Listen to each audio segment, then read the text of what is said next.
An unwelcome visitor dropped in on the Al McGuire Center. We'll tell you what happened. And would you know what to do if an active shooter walked into your classroom? Bed races might look like a fun homecoming event, but not everyone is happy about the festivities. We'll tell you why. All that and more next on Marquette Now.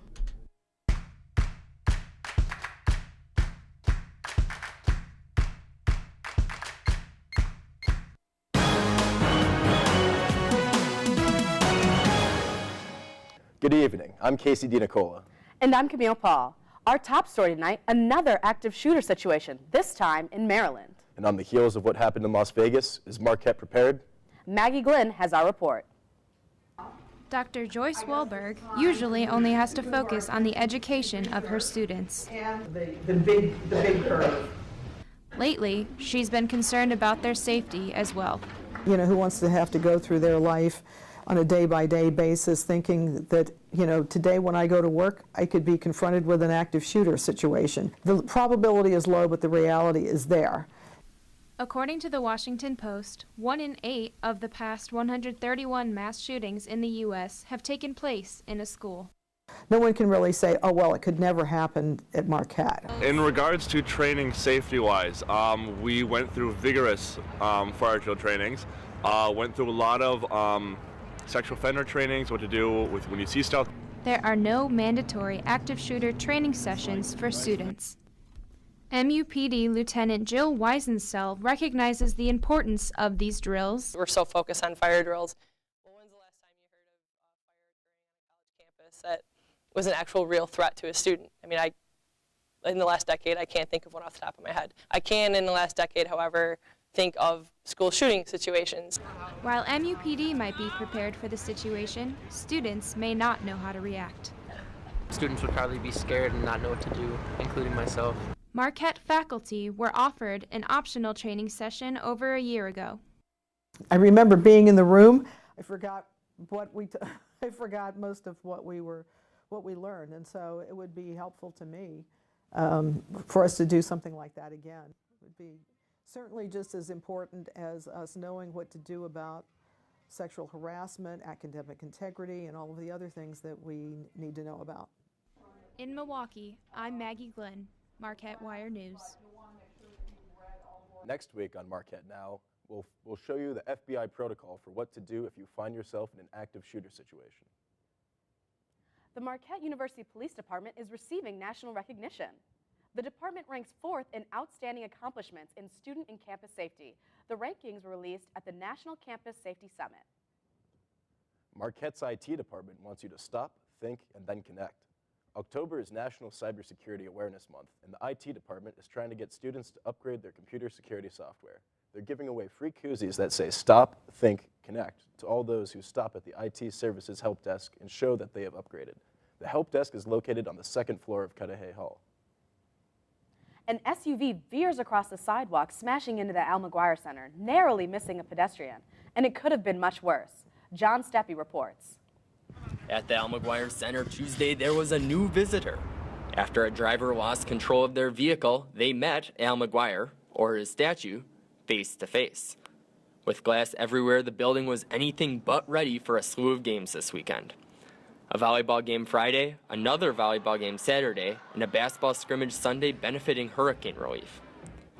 Marquette didn't get that memo, however. Within hours of the incident, workers put up a temporary wall.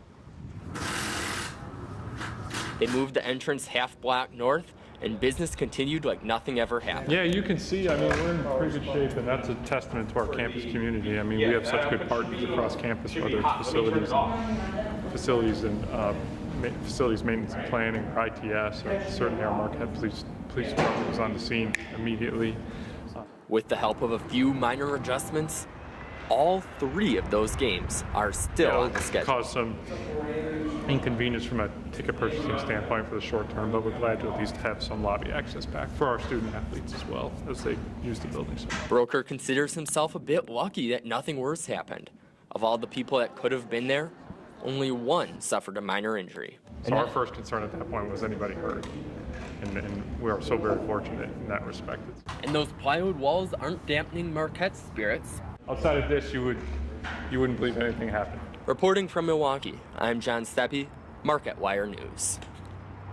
Marquette Police Chief Paul Mascari says he's thankful that no other people were seriously injured given the time of day the crash occurred. A Marquette Residence Hall director is back to work after getting hit by a car while crossing Wells Street. As you remember, in August, we told you Laura Klinger broke her leg in 2 places and spent a week in the hospital. MUPD said this accident should be a reminder to students that even though pedestrians have the right of way, always be cautious when crossing the street.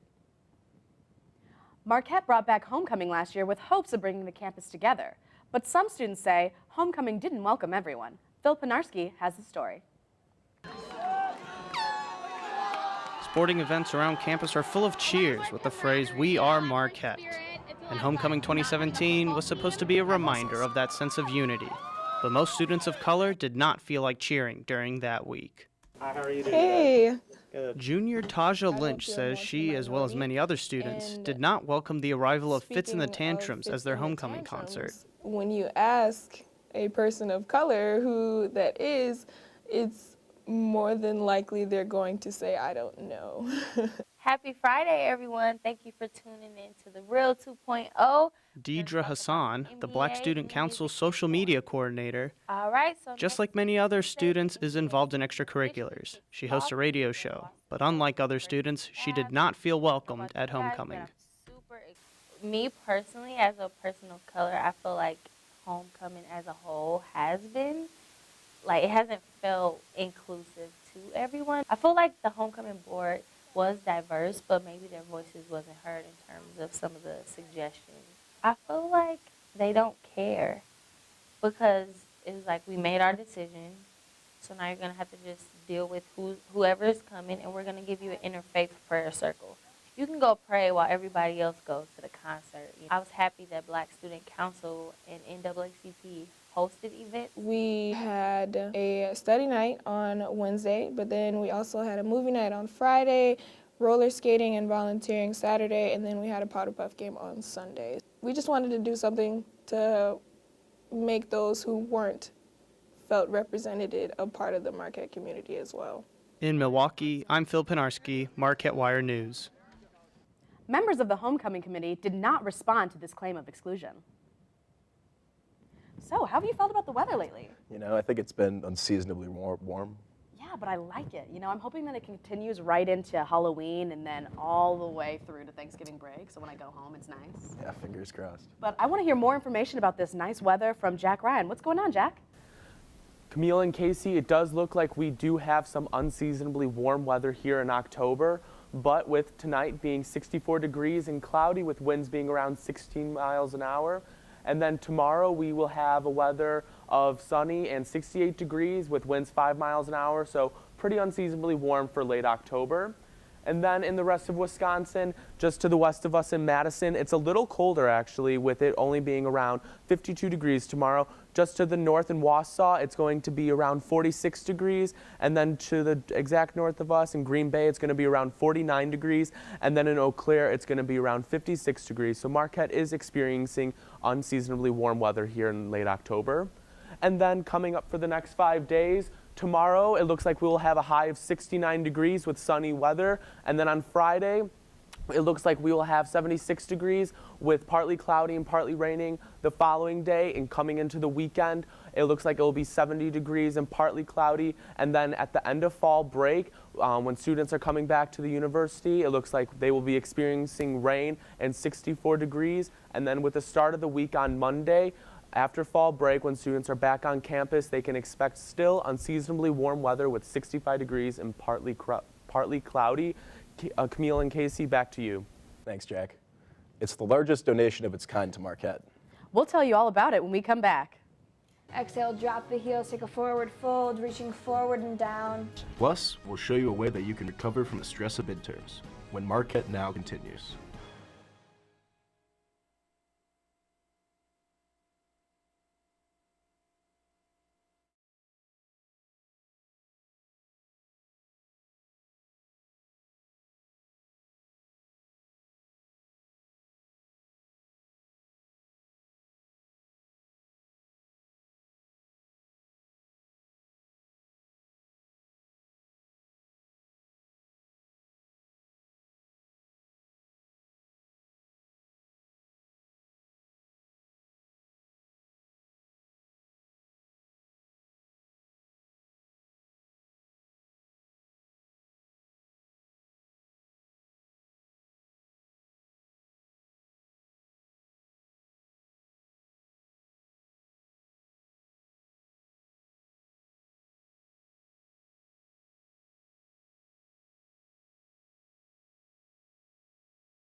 Welcome back. Some students are up for a big award. 2 student productions from the Diedrich College of Communications are nominated for Collegiate Emmy Awards. One of the documentaries is called Lucky to Win a Game. It was produced by 4 students. The other 2 nominees in the category are productions from DePaul University and Northwestern University. The winner will be announced December 2nd. Adjunct Professor of English John Couture has died. Couture taught Catholic literature and composition and was a part of a work group created to improve Marquette's English 1001 curriculum. He was 44 years old. 1974 graduate of the School of Dentistry, Dr. Paul Andrews, pledges to give a $5 billion gift to the dental school. The pledge will focus on scholarships for veterans and their families. The donation is the largest gift in the history of the School of Dentistry. With papers, exams, and group projects, midterms can often stress students out. One way you can be more relaxed is by taking a yoga class at the 707 building.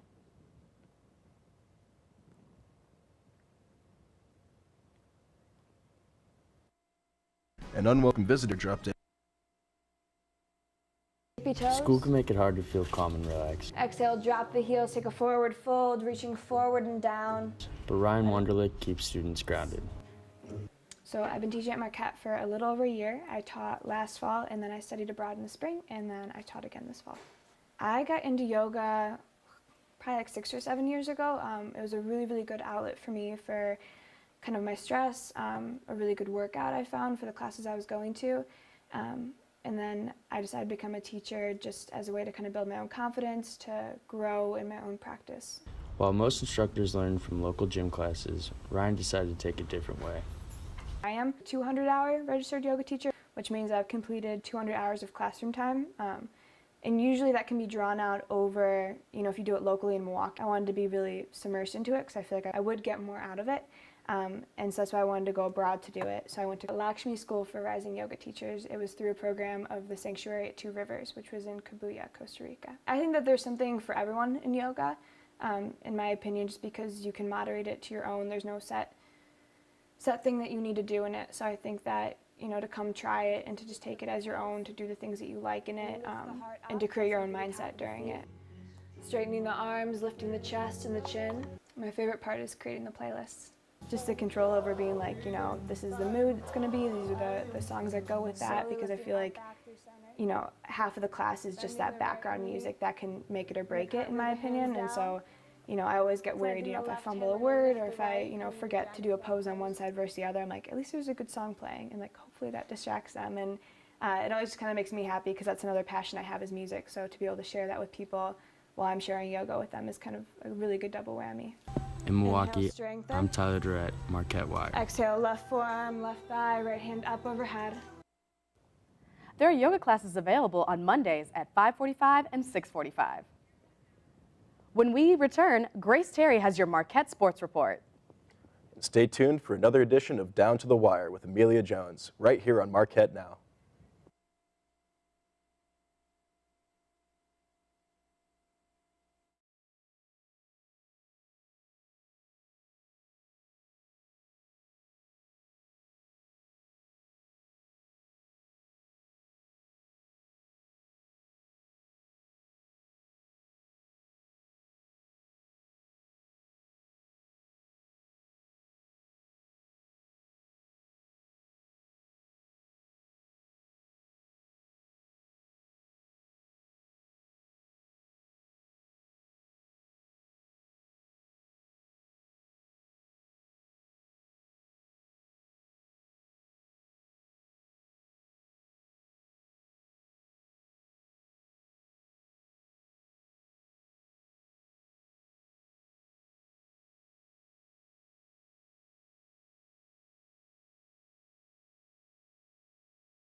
Welcome back to Marquette Now. I'm Grace Terry with your Marquette Sports Update.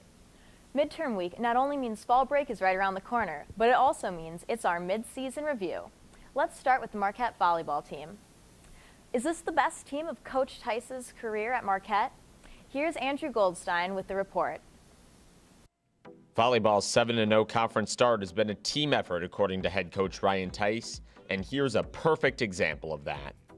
On this point, outside hitter Anna Hawk starts with a strong serve, so Marquette starts with an advantage.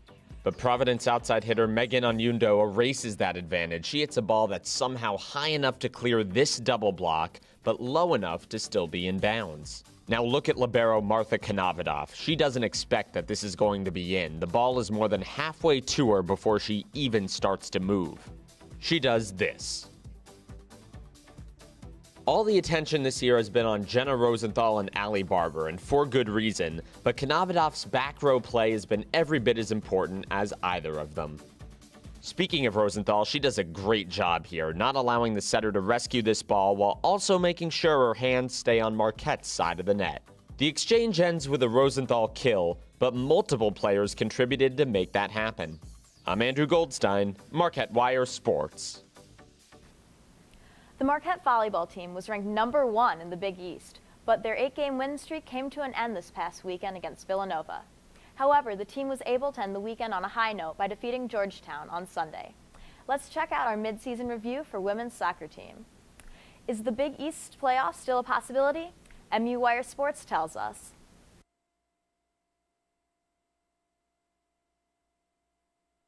Amber Birchwell's goal for the Providence Friars sent Marquette to its 3rd conference loss and put its Big East tournament hopes in jeopardy.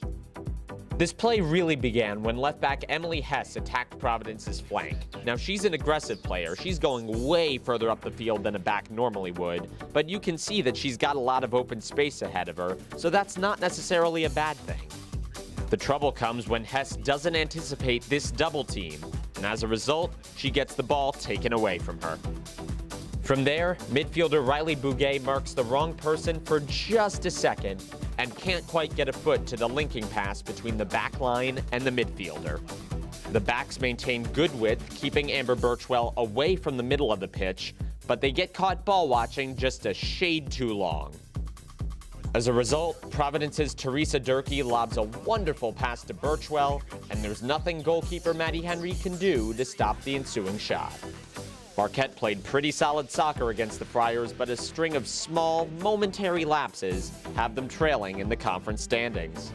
I'm Andrew Goldstein, Marquette Wire Sports. The women's team beat Xavier this past weekend with a goal in overtime, which now places them in 5th place, and the top 6 move on to the Big East playoffs. We'll see what happens. That's all I have for you for Marquette Sports Update. Stay tuned for tonight's Down to the Wire with Amelia Jones.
Oh shit. Welcome back to Marquette Now. I'm Amelia Jones, and tonight on Down to the Wire, we are going to talk with Wire reporter Rebecca Carballo about their coverage of the incidents in the Almaguire. Rebecca, thank you again for joining me. I appreciate it. So this week, we had some pretty breaking news happen, to say the least. Yeah, no pun intended, right? Exactly, no pun intended. So where exactly were you when you found out about this? How did you find out about it? I was at home. I was studying for midterms last minute before a test that morning. It was at 8 a.m., 9 a.m., and my roommate was in the kitchen with me, and funny, she found out about it on Snapchat. How many stories are we going to find via Snapchat? So she just showed me, and she's like, hey, have you seen this? So I texted, obviously, our news team, and everyone was in class, everyone was taking tests, so I was like, okay, I got to go down. So then did you just like run down to the Almaguire? Yeah, I drove down to save time, right? And the MUPD was already there, and apparently we already had a student out there this morning with a camera, and MUTB had a great package, and we had a great video to go with the story, so we had it covered from all my multimedia aspects. And I talked to MUPD on the scene right away, and they kind of gave me all the nuts and bolts, so they're still investigating exactly how this crash came to be, and only there was one faculty member that sustained minor injuries, but nobody was hurt very severely, and yeah, and soon our sports team was there too. I know, I saw that one of the sports reporters, Andrew Goldstein, actually covered the event. Now, when you like send out this mass text, is it, are you wanting all of your reporters to be responsible for it, or are you kind of focusing on news? Like, were you okay that Andrew, he was a sports reporter, but he went to the scene? Yeah, I think it was great that Andrew and John Steppe was there too. I think that they should come because it's something that really does affect their beat. So like John Steppe said in his package, there's games that were supposed to be there. So I'm sure there's lots of players and sports fans wondering, hey, how is this going to impact me? And as he pointed out, they've had a makeshift wall and they had the thing squared away, so you can still have practice and games in there and whatnot. And does the Wire, as reporters, do you guys practice any type of coverage for breaking news, or was this kind of the first time you guys were able to do it? Oh no, we've definitely broken news before. We do have that group chat with the news reporters, and it kind of starts off with like who could pick this up first. And we're pretty lucky this year. We have a great staff. Usually someone always bites, and if that doesn't happen, I'll take care of it, or our news exec Jen will do it. And we basically can almost always get boots on the ground, which is great. That's wonderful. So were you impressed with how quickly Marquette Wire was able to do this, or were you kind of surprised by it? Yes, because it's midterms week. Normal week, that wouldn't surprise me at all, because we are, I'd like to say, pretty fast acting. With the Taser story, that was at midnight on a Friday, and we had a full newsroom almost, and we had a lot of people covering that story, so it's not unusual for, I'd say, Wire reporters to think quick, but during the stress, given the stress during this week and the workload, academically, I was very happy to see so many people willing to help. And what exactly, I don't know if you know the exact data analysis or behind it, what was the turnaround time for this breaking news? The car crashed at 9:08, very specific, and I think we broke the story before 10 a.m., if I'm remembering correctly. And was that the fastest you guys have ever broken news like this? I can't say, but that was definitely a pretty quick turnaround, actually, when I had a meeting to go to after I wrote the story, or after I covered the event. So I thought I wasn't going to be able to write the story till this meeting was done, and I see Patrick pop his head, our executive director, he popped his head out of the window in the second floor of Johnson, and he just goes, "Tell me your notes." So I literally shouted what was on my notepad to him, and then he wrote it up.